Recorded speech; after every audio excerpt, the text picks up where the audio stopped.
عليك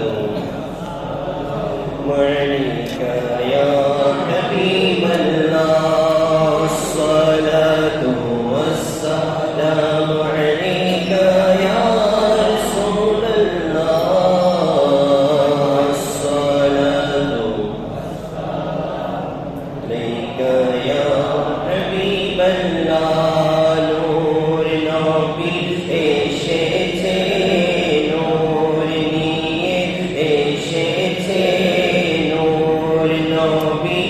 এসেছে নূর নিয়ে এসেছে সে কারণে সারা জাহান আনন্দে আজ মেতেছে আসসালাতু ওয়াসসালামু আলাইকা ইয়া রাসূলুল্লাহ আসসালাতু ওয়াসসালামু আলাইকা حبيب الله الصلاة والسلام عليك يا رسول الله الصلاة والسلام عليك يا حبيب الله وصلي وسلم وبارك عليه وقصدي عادلان مسريش شفقة محارب الإجاب أحكام الحاكمين আল্লাহ পাক রব্বুল আলামিন আল্লাহ সুবহানাহু ওয়া তাআলার দরবারে শুকরিয়া জ্ঞাপন করছি যে মহান রব্বুল ইজ্জত আহকাম হাকিমিন মালিক মুখতার মালিক করিম গফুর রহিম আল্লাহ দয়া করে মায়া করে রহম করে আল্লাহ সুবহানাহু ওয়া তাআলা শাওয়ালুল সফরুল মুজাফফর মাসে একেবারে আখিরি শেষ জুমা এবং আশিকদের অন্যতম মাস নবী পাক সাল্লাল্লাহু আলাইহি ওয়াসাল্লামের আগমনের মাস নবী পাক সাল্লাল্লাহু আলাইহি ওয়াসাল্লামের শুভ বিলাদতের মাস যেই মাস আসতে আশিকদের অন্তরের মধ্যে আনন্দের জোয়ার বয়ে যায় এমন এক মাসের আগমন তথা রবিউল নূর রবিউল আউয়াল শরীফে আল্লাহ পাক রব্বুল আলামিন আগমনের একেবারে সন্নিকটের সময়ে আল্লাহ আমাদেরকে দয়া করে মায়া করে রহম করে পবিত্রতম দিন পবিত্রময় স্থান জুমার দিনে আল্লাহ পাক রব্বুল আলামিন আল্লাহর ডাকে সাড়া দিয়ে অগণিত অসংখ্য বান্দাদের মধ্যে থেকে বাছাই করে রব্বে করিম আল্লাহ পাক রব্বুল আলামিন সবার আগে শত ব্যস্ততার মধ্যে থেকেও আল্লাহর ঘর মসজিদে আমাদেরকে আসার বসার আল্লাহ পাক রব্বুল আলামিনের তানাকারী নবী সাল্লাল্লাহু আলাইহি ওয়াসাল্লামের উপর দরুদ পাক পাঠ করা তৌফিক দিয়েছেন মহান রব্বুল ইজ্জত আহকামুল হাকিমিন আল্লাহ পাক রব্বুল আলামিন আল্লাহ সুবহানাহু ওয়া তাআলার দরবারে শুকরিয়া একবার উচ্চ আওয়াজে বলে আলহামদুলিল্লাহ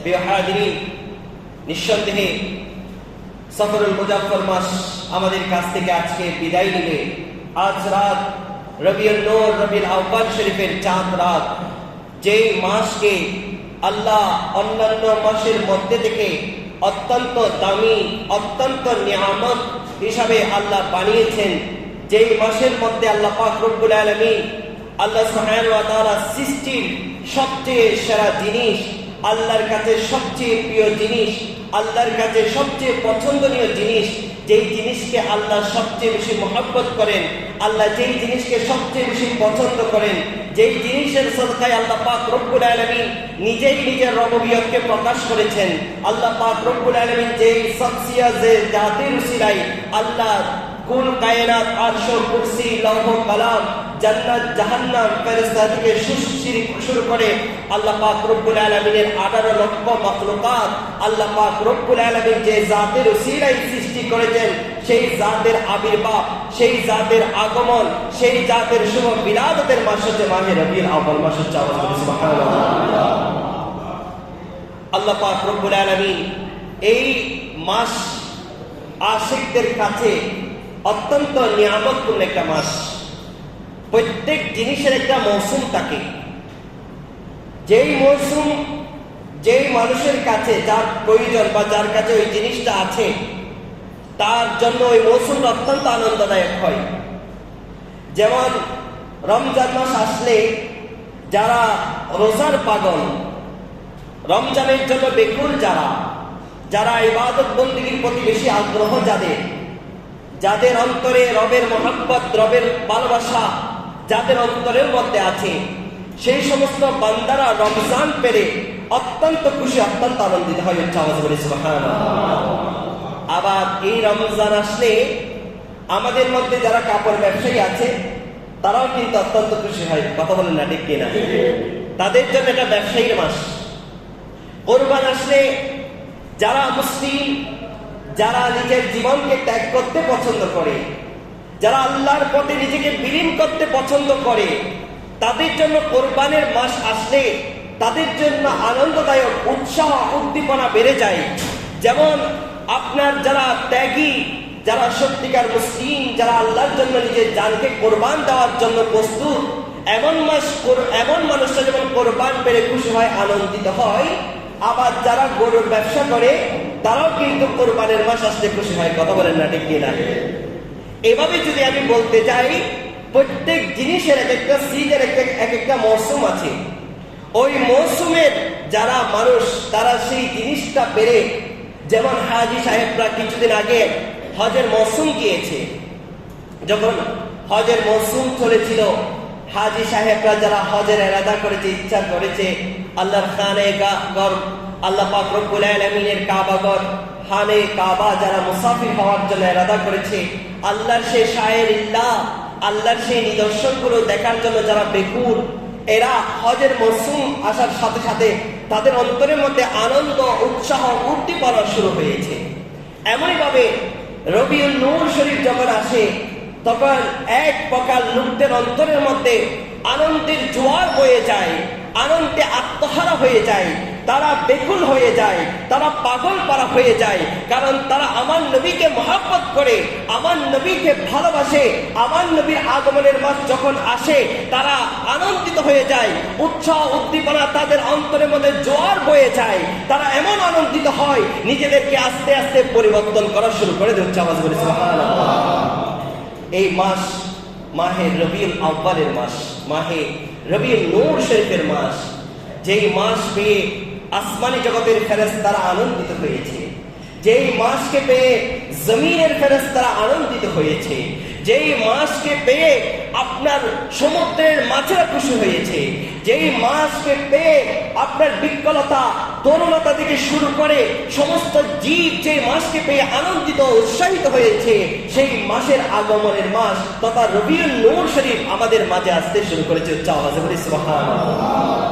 যারা সত্যিকার নবী প্রেমিক, যারা সত্যি আমার নবীকে মহব্বত করে, আমার নবীর ভালোবাসা 12টি মাস, 12টি মাস আমার নবীকে আমরা ভালোবাসি, আমার নবীকে মহব্বত করি, কিন্তু একটা মাস আসলে আমরা অন্যান্য সময়ের চেয়ে বেশি আনন্দিত হই। আওয়াজ বলি সুবহানাল্লাহ। ইবাদতের মাস প্রত্যেকটা মাস, আপনি এটাকে অস্বীকার করতে পারবেন? তাহাজ্জুদ কি শুধু আপনার রমজান মাসের জন্য আল্লাহ বানিয়েছে? তাহাজ্জুদ তো সারা বছরের জন্য। তাহাজ্জুদ তো শুধু আল্লাহ পাক রব্বুল আলামিন শুধু রমজানের জন্য সৃষ্টি করেন নাই। সাহারি, ইফতারি শুধু এগুলো স্পেসিফিক ভাবে রমজানের জন্য নয়। আপনি সারা বছর অনেক আল্লাহর ওলিরা রয়েছে, আল্লাহর নেককার, পরহেজগার, দিনদার, তাকওয়াবান, যাদের অন্তরে রবের মহব্বত, ভালোবাসা আছে, এমন অনেক বান্দাদেরকে আপনি দেখতে পাবেন তারা সারাটি বছর রোজা রাখে। তো যারা সারা বছর রোজা রাখে, ইসলামে যে 5টা দিন রোজা রাখাকে হারাম করেছে, ওই 5 দিন ছাড়া বাকি 360টা দিন যারা রোজা রাখে তাদের জন্য প্রত্যেকটা দিনে সাহারি আছে, প্রত্যেকটা দিনে ইফতারি আছে। কিন্তু যখন রমজানের সাহারি আসে, রমজানের ইফতারি আসে, তা অন্য 11 মাসের চেয়ে উত্তম আফজল হয়ে যাচ্ছে। আওয়াজ বলি সুবহানাল্লাহ। আপনি রমজানের সাহারিকে যে আনন্দটা পাবেন, অন্য মাসে রোজা রেখে সে আনন্দটা কিন্তু অনুভব করতে পারবেন না। কথা বলেন না ঠিক কিনা? অনেক আশিকে রাসূলরা আছে, নবী প্রেমিকরা আছে, আমার নবীর কাছ থেকে শুনেছে সোমবার দিনে রোজা রাখা আফজল, বৃহস্পতিবারের দিনে রোজা রাখা আফজল। এই কথা আমার নবীর জবান থেকে শুনেছে, হাদিসে পাঠ করে শুনেছে। তারা প্রতি বছর, প্রতি মাসে, প্রতি সপ্তাহে যখন সোমবার শরীফের দিন আসে, বৃহস্পতিবারের দিন আসে, তারা ওই দিনগুলো স্পেশাল ভাবে রোজা রাখে। ওই দিনগুলোর মধ্যে সাহারি আছে, ইফতারি আছে। কিন্তু সাহারি ইফতারি আপনি ওই দিনগুলো করা আর রমজানে করা, এটা কিন্তু আসমান আর জমিনের মধ্যে পার্থক্য। যেমন তেমন অন্য মাসে আপনি সাহারি ইফতারি করা আর রমজানে সাহারি ইফতারি করার মধ্যে পার্থক্য রয়েছে। আওয়াজ বলি সুবহানাল্লাহ। আল্লাহ পাক রব্বুল আলামিন এইভাবে প্রত্যেকটা জিনিসের একটা মৌসুম বানিয়েছেন।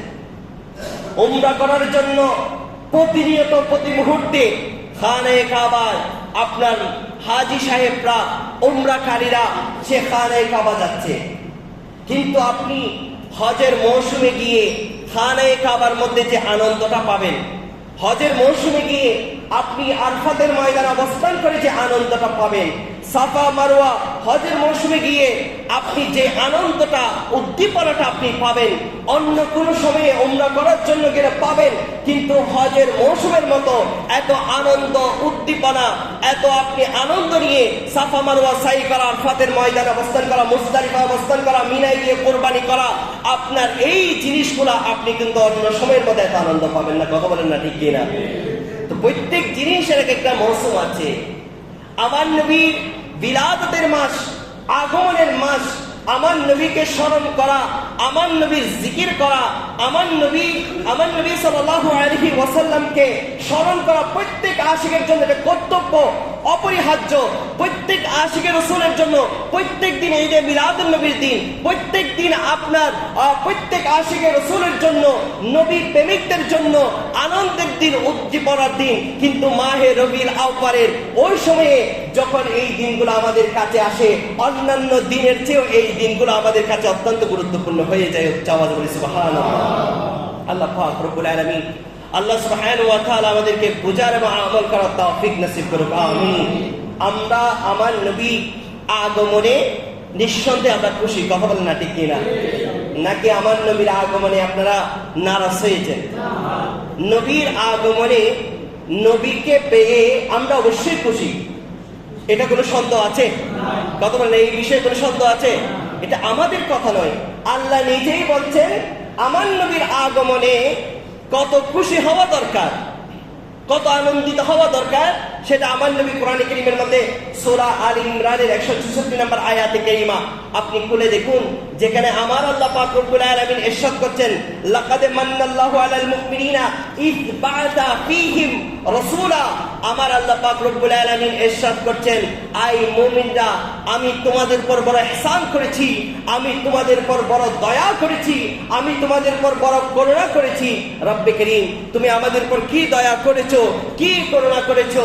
আমার রব ডাক দিয়ে বলে, আই মুমিনরা, তোমাদের উপর সবচেয়ে বড় ইহসান, সবচেয়ে বড় দয়া এটাই করেছি, তোমাদেরকে সম্পদশালী করে আমি তোমাদের উপর দয়া করি নাই, তোমাদেরকে বিলিয়ন ট্রিলিয়ন প্রতি বানিয়ে আমি তোমাদেরকে দয়া করি নাই, আমি তোমাদেরকে এমপি মন্ত্রী ম্যাজিস্ট্রেট বানিয়ে তোমাদের উপর দয়া করি নাই, আমি তোমাদের সুন্দর অবয়ব দিয়ে লাকাদ খালাকনাল ইনসানা ফি আহসানি তাকওয়িম বলে আল্লাহ যে এলান করেছে, আমি তোমাদেরকে সুন্দর আকৃতি দিয়ে তোমাদের উপর ইহসান করি নাই।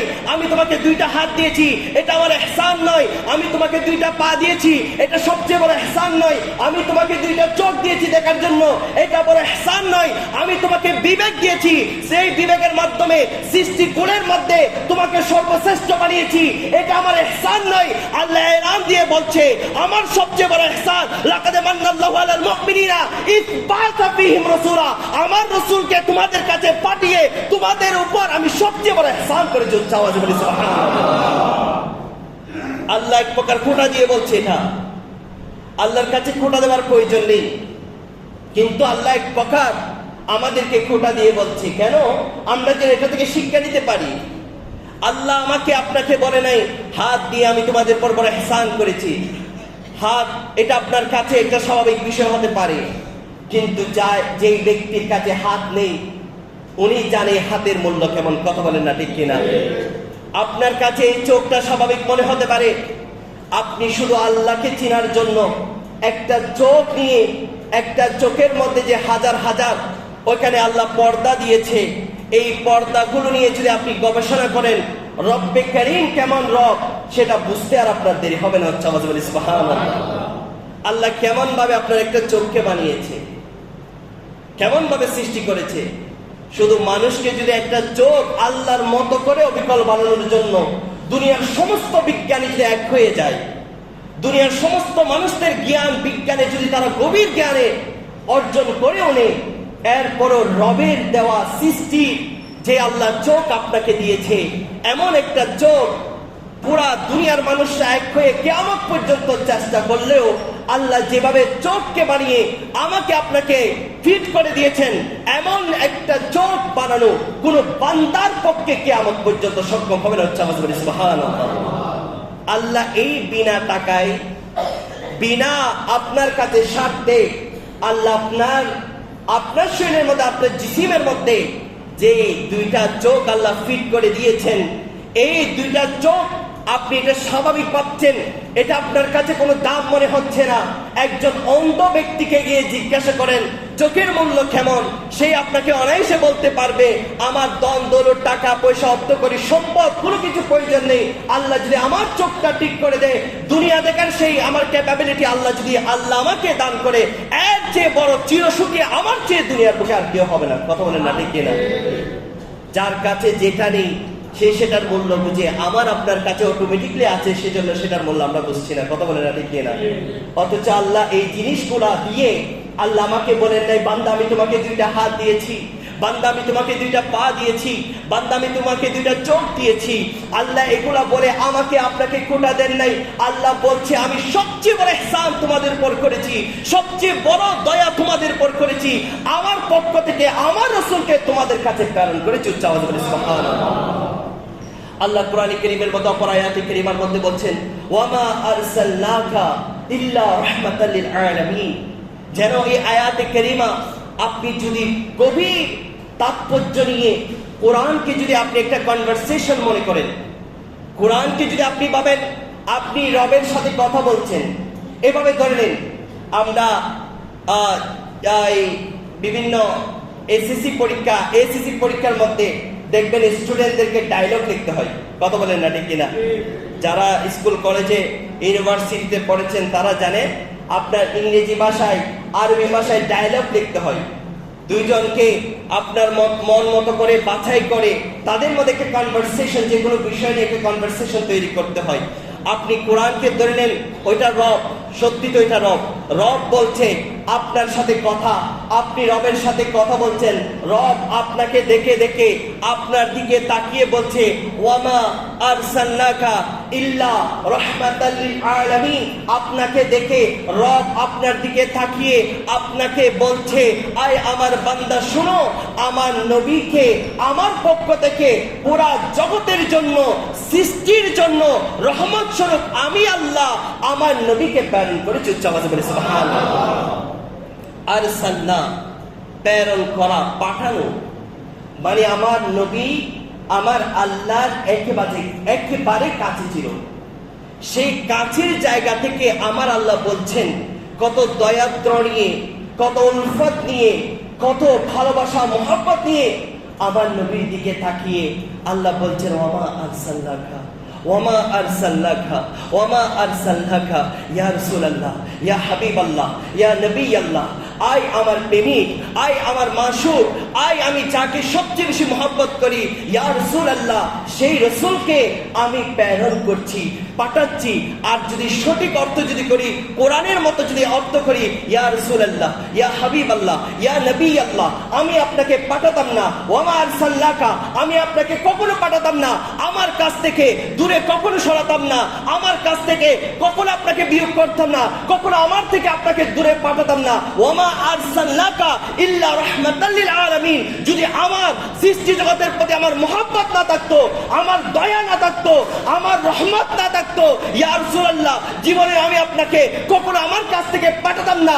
পাঠিয়ে তো পাঠিয়েছি, আমি আপনাকে পাঠালাম আমার সৃষ্টি জগতের জন্য, সমস্ত সৃষ্টি জগতের জন্য আমি আল্লাহর পক্ষ থেকে আপনাকে রাহমাতুল লিল আলামিন হিসেবে পাঠিয়েছি। সুবহানাল্লাহ। কেমন রাহমাতুল লিল আলামিন পাঠিয়েছেন জানেন? একটু গভীর রাতে আপনি একাকিত্ব অবস্থান করছেন একটা ঘরের মধ্যে, সেই ঘরটাকে একটা কবর ভাবেন। কিছু সময়ের জন্য লাইট পাকা সব বন্ধ করে দেন, কিছুক্ষণ সময় আপনি সেই ঘরে কিছুক্ষণ অবস্থান করেন, ভাবেন আপনি এখন কবরের জগতে আছেন। আপনি আপনার জীবনে সংগঠিত হওয়া একটা গুনাহ নিয়ে আপনি একটু কল্পনা করেন। আজকে রাতে হলেও এই জিনিসটা করে দেখি। একটা অন্ধকার ঘর, যেখানে কোনো চেঁচামেচি, কোনো চিৎকারের কোনো আওয়াজ নেই, পুরা ঘর অন্ধকার, না পাকা আছে না লাইট। আপনার আশেপাশে না কোনো মানুষ আছে, আপনি নিজেকে এমন ভাবে শুয়ে রাখেন যেন আপনি একটা কবরের মধ্যে শুয়ে আছেন। এবার শুধু আপনার জীবনে সংগঠিত হওয়া শুধু একটা পাপ, একটা অপরাধ নিয়ে আপনার জীবনে যত পাপ হয়েছে সব ভুলে যান, আপনি সব আপনার মাথা থেকে ফেলে দেন। শুধু একটা পাপ, যেই পাপটার কথা আপনার মনে আছে, এমন একটা পাপকে নিয়ে আপনি সাময়িক সময়ের জন্য চোখ বন্ধ করে আপনি চিন্তা করুন, ভাই আমি যে এই অপরাধটা করেছি, এই পাপটা যে আমি করেছি, আল্লাহ যদি আমাকে বলে বান্দা তুমি এই অপরাধ করেছো, এই পাপ কাজ করেছো, এই নাফরমানি কাজ করেছো, কিয়ামতের ময়দানে সমস্ত মানুষের সামনে অথবা কবরের জগতে আপনি একাকিত্ব, আল্লাহ আপনাকে ডাক দিয়ে বলছে বান্দা সমস্ত গুনাহ তোমার মাফ করে দিয়েছি, শুধু একটা গুনার জন্য তোমাকে আমি জবাবদিহিতার কাঠগড়ায় দাঁড় করাচ্ছি। এই একটা গুনাহের যদি হিসাব পরিপূর্ণভাবে তুমি আদায় করতে পারো, তোমার সমস্ত গুনাহকে আমি মাফ করে তোমাকে জান্নাত দান করব। আপনি এই চিন্তা নিয়ে আপনি চিন্তা করে শুয়ে চিন্তা করে দেখেন, ওই পাপ যদি আপনার নিজেকে বিচারক বানিয়ে আপনাকে বিচার কার্য করতে বলে, আপনি নিজেই নিজের বিবেককে প্রশ্ন করুন, সে গুনাহের জন্য আপনি নিজেকে কখনো ক্ষমা করবেন কিনা, আপনি নিজেকে কখনো মাফ করবেন কিনা। আমি একটা গুনাহের কথা বলেছি, যে গুনাহটা আপনার মনে আছে। এবার কত শত হাজার গুনাহ প্রতিনিয়ত আমি আপনি করে যাচ্ছি, যার কোনো হিসাব নেই আমাদের কাছে, কোনো অস্তিত্ব নেই, কোনো হিসাব আমি আপনি দিতে পারবো না। কত গুনাহ আমার যখন থেকে লেখা হচ্ছে এই পর্যন্ত প্রতিনিয়ত কত গুনাহ আমি করেছি, কত চোখ দ্বারা আমার গুনাহ হয়েছে, কত হাত দ্বারা আমার গুনাহ হয়েছে, কত পা দ্বারা আমার গুনাহ হয়েছে, কত কানে গীবত শুনে শুনে আমি গুনাহ করেছি, কত নাক দিয়ে আমি হারাম কিছু শোষণ করে হারাম কিছুর গ্রাম নিয়ে আমি গুনাহ করেছি, এর কোনো হিসাবও নেই আমাদের কাছে।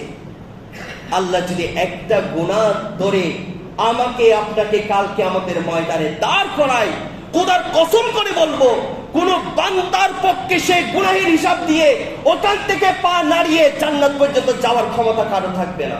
কথা বলেন না ঠিক কিনা?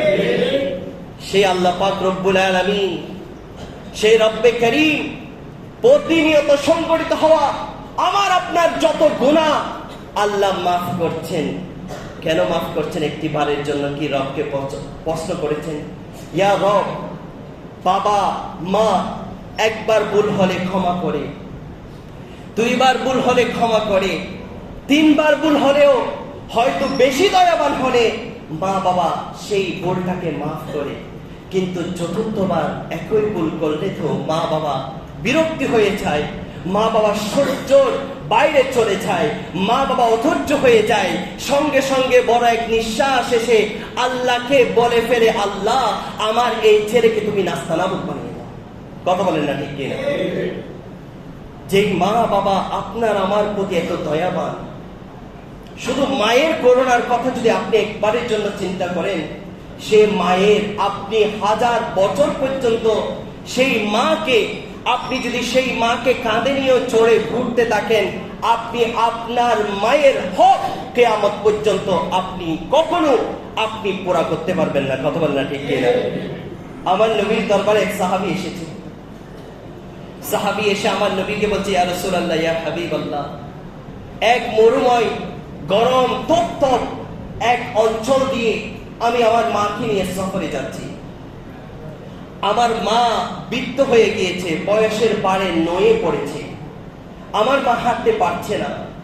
ইয়া রাসূলুল্লাহ, যেখানে স্বাভাবিক মানুষে উত্তপ্ত গরমে, এক তো সূর্যের গরম, নিচে আর এক হচ্ছে বালির গরম, দুই গরম এত বেশি যে ইয়া রাসূলুল্লাহ, ইয়া হাবিবাল্লাহ, কোন এক পশুকে যদি জবে করে সেখানে রেখে দেওয়া হয়, অল্প কিছুক্ষণ পরে সেই জায়গার মধ্যে সেই পশুটা নিজে নিজে বুনা হয়ে যাবে।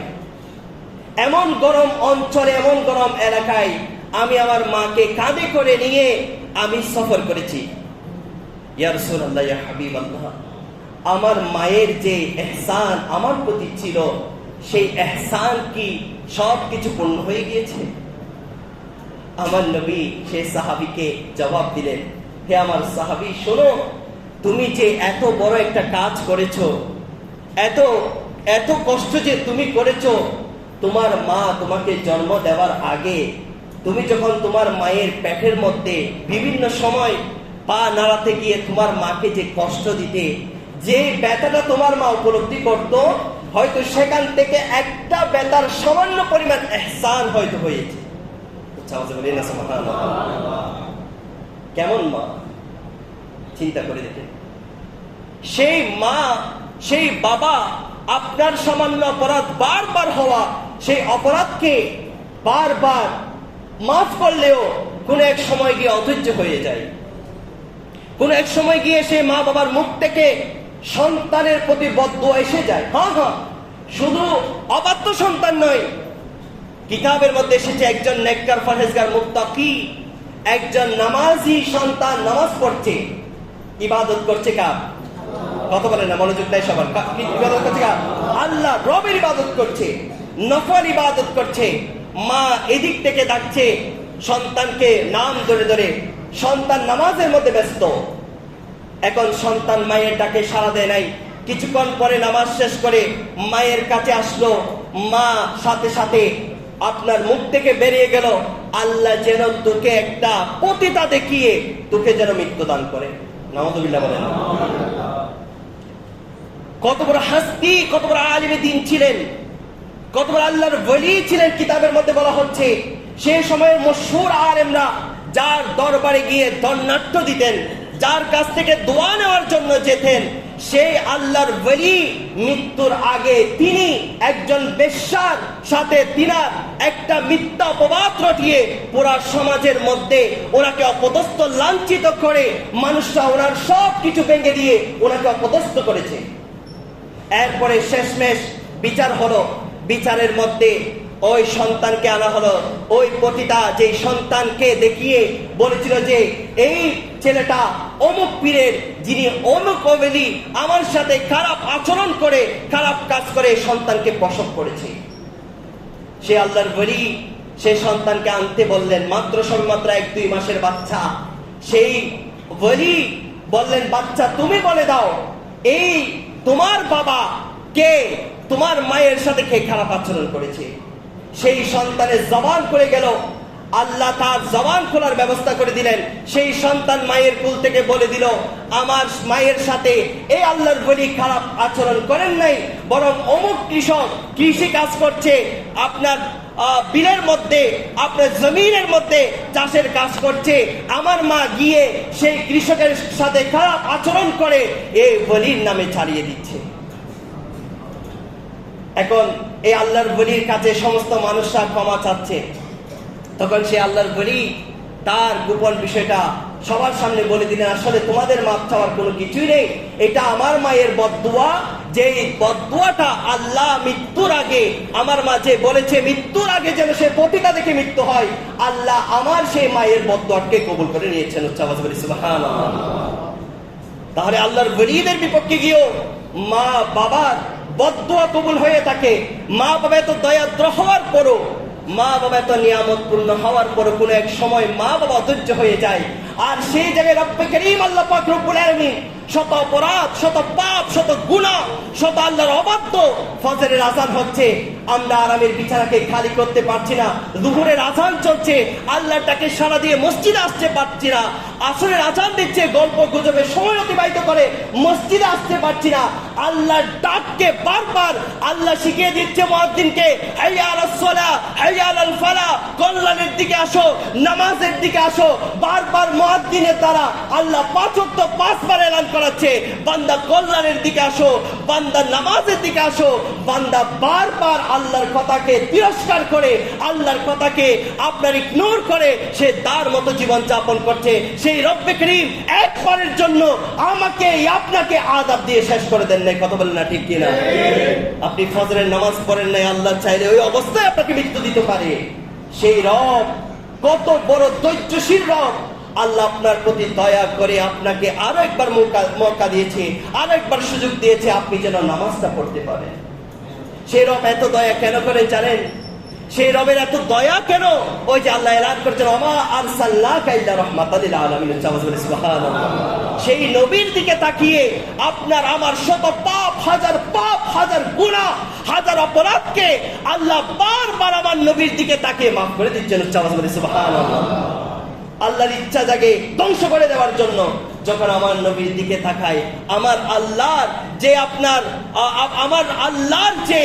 আপনার ধ্বংসের জন্য, আমার আল্লাহ পাক রব্বুল আলামিন শাস্তি দেওয়ার জন্য, আমার আল্লাহ যখনই চিন্তা করে, আমার আল্লাহ পাক রব্বুল আলামিন আমার নবীর দিকে তাকিয়ে আবার সেই আপনার ধ্বংসটাকে নিয়ামতে পরিবর্তন করে দেন। সুবহানাল্লাহ। সেই নবীর আগমনের মাস মাহে রবিউল নূর শরীফ, নবীর আউয়াল মাস। এই মাসকে পেয়ে আল্লাহ আমাদেরকে খুশি উদযাপন করার তৌফিক নসিব করুন। আমিন। এই মাসে আল্লাহ পাক রব্বুল আলামিন আমার নবীর আগমনকে আল্লাহ আমাদেরকে শুভ বিলাদতের মাধ্যমে আমার নবীর আগমন উদযাপন করা আমাদেরকে সেই তৌফিক নসিব করুন। আমিন। আল্লাহ পাক রব্বুল আলামিন আমাদেরকে যেভাবে পারেন, কেউ বলছেন রোজা রাখার মাধ্যমে ঈদে মিলাদুন নবী করেন, আপনি রোজা রাখে হলে ঈদে মিলাদুন নবী করেন। আপনি বলছেন জুলুস করে ঈদে মিলাদুন নবী করেন, আপনি জুলুস করে ঈদে মিলাদুন নবী করেন। আপনার যে খাসিয়তে, আপনার যেটার মাধ্যমে আপনার মনে হয় আমার নবীর শুভ আগমন এভাবে পালন করা উচিত, আপনি সেভাবে পালন করেন। আপনার যেভাবে মনে হয় আরেকজন রোজা রেখে পালন করছে, আপনি জুলুস করে পালন করছেন, জুলুসে ব্যক্তি রোজা রাখা ব্যক্তিকে বেদাতি ফতোয়া দিবেন না। কথা বলেন না, ঠিক কিনা? একজন রোজা রাখছেন, আপনি জুলুস করছে, আরেকজন আনন্দ করছে, আপনি রোজাওয়ালা, আপনি জুলুসওয়ালাকে বেদাতি ফতোয়া দিবেন না। কথা বলেন না, ঠিক কিনা? তাহলে আর আমাদের মধ্যে দ্বন্দ্ব থাকে না, আমাদের মধ্যে ফিতনা থাকে না। আচ্ছা, একটা কথা বলেন, যদিও দেরি হয়ে যাচ্ছে, আমরা আমার নবীর আগমনে খুশি হয়েছি কিনা? কথা বলেন না, খুশি হয়েছি কিনা? রমজানের ঈদ পেয়ে আমরা খুশি হই, রমজানের রোজা রাখার পরে আমরা খুশি হই। তো আমার নবী আগমন করেছে, এতে আমরা কি বেজার হব? কথা বলেন না, বেজার হব? তো খুশি উদযাপনের ধরন এক একজন এক এক রকম হতে পারে। কেউ পরীক্ষায় সন্তান পাশ করেছে, কেউ লাল মিষ্টি খাইয়েছে, কেউ পরীক্ষায় পাশ করেছে রসমালাই কি বলে রসমালাই খাইয়েছে, এক একজন এক একটা মিষ্টি খাইয়েছে। এখন যদি লাল মিষ্টি যিনি খাইয়েছে উনি বলে যে পরীক্ষায় পাশ করে যদি আপনি সাদা মিষ্টি খাওয়ান, এটা বেদাত। এটা হাস্যকর বিষয় না? কথা বলে না, হাস্যকর বিষয় না? আমরা সবাই মেনে নিই, পরীক্ষায় পাশ করেছে, আনন্দ হয়েছে, যার মতো করে যে যা ইচ্ছা তা খাওয়াবে। কথা বলে না, ঠিক কিনা? তো আমরাও ঈদে মিলাদুন নবী, কেউ বলছে মাহফিল করে পালন করা উচিত, আমরা মাহফিল করে পালন করবো।